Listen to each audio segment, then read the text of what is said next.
గం గణపతియే నమః. శ్రీ గురుభ్యో నమః. శ్రీ కోద రంగనాథాయ నమః. తిరుప్పావైలోని 27వ పాసురమును తెలుగు భాష అనువాదంలో తెలుసుకుందాం. ఈ 27వ పాసురంలో గోదాదేవి చేసిన నోము యొక్క వ్రత ఫలమును, పొందిన పురుషార్థములు మరియు శ్రీకృష్ణస్వామి వారిని ఆశ్రయించిన వారిని కూడా దాసులుగా చేసుకునే శక్తి ఉంది అని ఓ గోవిందా అని ప్రార్థిస్తోంది. పోతన గారు రచించిన శ్రీమద్ భాగవతంలో దశమ స్కందంలో గోదాదేవి భావాల్ని గోపికల ద్వారా పోతన గారు నల్లనయ్యను వెతికినారు.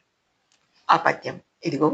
నీలజీమూత సన్నిభ శ్రీరమువాడు తామరసాభనేత్రములవాడు పూర్ణేంద్రబింబంబు పోలెడు మోమువాడున్నత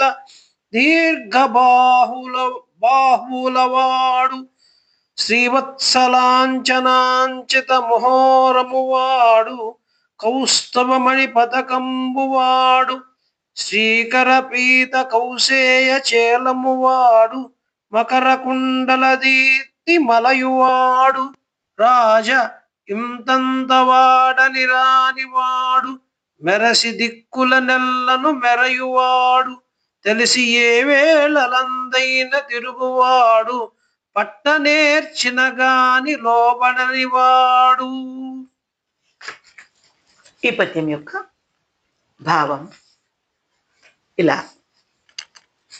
నీలమేఘ శరీరము కలవాడు, కలువరేకులు వంటి నేత్రములు కలవాడు, పూర్ణచంద్రుని వంటి మోము కలవాడు, ఎత్తైన దీర్ఘబాహువులు కలవాడు, శ్రీవత్స చిహ్నము కౌస్తుభమణి పతకము వక్షస్థలముననున్నవాడు, మకర కుండలములను చెవులకు ధరించువాడు, పట్టు పీతాంబరములను ధరించువాడు, ఇంతవాడంతవాడని చెప్ప నలవి కానివాడు, తాను ప్రకాశించుచు దిక్కులను ప్రకాశింపచేయువాడు, అన్నీ తెలుసుకొని అన్ని చోట్ల సంచరించగలవాడు, పట్టుకొనుట తెలిసిన గాని పట్టుబడని వాడు.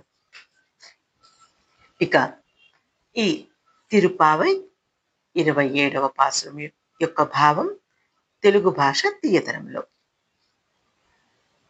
తనతో కూడని వారిని గెలుచునట్టి సుగుణ సంపదలు గల గోరక్షకుడా, నీ కళ్యాణ గుణాలను గానం చేసి నోముకు కావలసిన ఉపకరణాలను పొందవలసిన పురుషార్థములను పొంది లభించడి సన్మానములు లోకులు పొగుడునట్టి ప్రకారంగా లెస్సగు హస్తాభరణాన్ని, కడియాలను, కమ్మలు, కర్ణ పుష్పాలు, పాదాభరణాలు మొదలైన అనేక ఆభరణాలను, మంచి వస్త్రాలను ధరింతుము.